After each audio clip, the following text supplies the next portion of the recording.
আমরা শুধু ছোটবেলায় ছায়াছবিতে টিভিতে দেখতাম এরকম সাপের বিরল দৃশ্য। তো আজকে বাস্তবেই দেখলাম, খুবই ভালো লাগলো। ভিডিও শ্যুট করে আপনাদের মাঝে শেয়ার করলাম। হ্যাঁ, সম্মানিত ভিউয়ার্স, সবাই কেমন আছেন? আশা করি সবাই ভালো আছেন।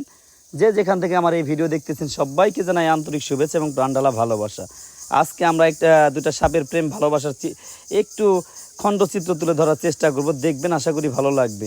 আমরা ছোটবেলায় টিভিতে ছায়াছবিতে দেখতাম এরকম দৃশ্য, আসলে বাস্তবে কখনো দেখা হয়নি।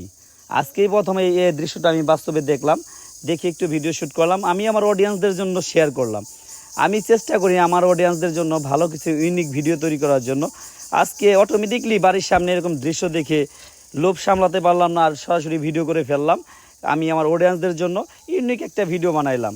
যদিও ভিডিওটা প্রাকৃতিক, খুব ভালো লাগলো। আমার বাড়ির উঠানে, বাড়ির সামনে এরকম একটু জঙ্গলের মতো আছে, সেইখানে এই সাপের প্রেম ভালোবাসার একটু ভিডিও চিত্র তুলে ধরলাম।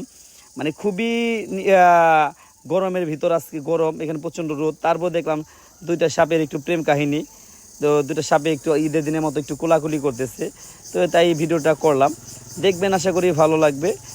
আর আমার এই ভিডিওটা যদি ভালো লেগে থাকে তাহলে অবশ্যই শেয়ার করে দিবেন, অন্যকে দেখার সুযোগ করে দিবেন।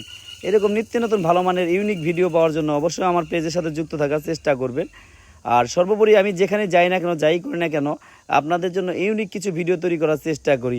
তারই ধারাবাহিকতায় আজকে অটোমেটিকলি ভিডিওটা সামনে চলে আসছে, এই জন্য ভিডিও করলাম। দেখেন সাপে কত সুন্দর করে ভালোবাসতেছে, রোমান্স করতেছে, বা বলতে পারেন কোলাকুলি করতেছি, ঈদ পালন করতেছে।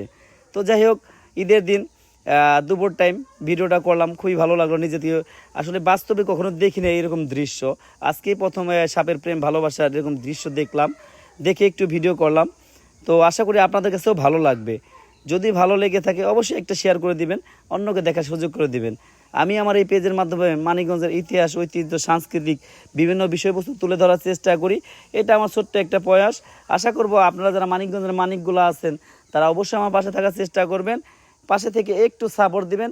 আপনাদের একটু সাপোর্ট, একটু ভালোবাসা, একটু দোয়া থাকলে ইনশাল্লাহ আমিও কোনো একদিন হয়তো বড় মাপের কন্টেন্ট ক্রিয়েটার হতে পারবো। আমি যেহেতু একজন মানিকগঞ্জের ছেলে, আমি এ দাবি আপনাদের কাছে রাখতেই পারি। তো অবশ্যই পাশে থাকবেন এবং দেখতেই থাকুন সাপে কীভাবে তাদের ভালোবাসার বহির্প্রকাশ করতেছে। দেখুন, হয়তো আমি খুব বেশি কাছে যাইতে পারি নাই, নিজেও একটু ভয় ভয় লাগছে, ভয় ভয় পাইছি, যদি বেশি কাছে যায় যদি কামড় দেয়, এইরকম একটা ভয় কিন্তু কাজ করে। যদিও আমি ভিডিওটা একটু দূর থেকে শ্যুট করছি, আর জঙ্গল ছিল যার কারণে একজাক্টলি ওইভাবে ভালো মতো বোঝা যাইতেছে না। তারপর চেষ্টা করছি যতটুকু বোঝা যায় আপনাদের মাঝে তুলে ধরার জন্য। আপনারা সবাই দেখবেন।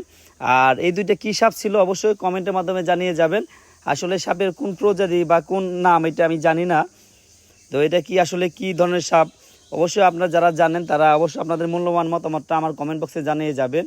আপনারা বলে যাবেন এটা কী সাপ বলে, আর কে কে এরকম দৃশ্য বাস্তবে নিজ চোখে দেখছেন সেইটা একটু জানিয়ে যাবেন। আমি আমার জীবনে প্রথমে এরকম দৃশ্য দেখলাম, আর নিজ হাতে নিজ ক্যামেরায় এরকম একটা ভিডিও শ্যুট করলাম। আর হয়তো ভবিষ্যতে দেখবো কিনা জানি না, তবে দেখে খুবই ভালো লাগলো। আমরা নর্মালি ছোটোবেলায় ছায়াছবি বা টিভি চ্যানেলে দেখে থাকছি, আজকে বাস্তবে দেখে সত্যিই আমার খুবই ভালো লাগলো। আর আপনাদের কেমন লাগছে অবশ্যই কমেন্টটা জানিয়ে যাবেন, যেহেতু আপনারা আমার ভিডিওর মাধ্যমে দেখলেন। আর যারা বাস্তবে দেখছেন তারাও একটা কমেন্ট করে জানিয়ে যাবেন যে হ্যাঁ, আমরা বাস্তবে দেখছি। আসলে এটা দেখারও একটা সৌভাগ্য লাগে। সবার সামনে এটা পরিণাম সচরাচর দেখাও যায় না, ওই হঠাৎ দেখা যায়।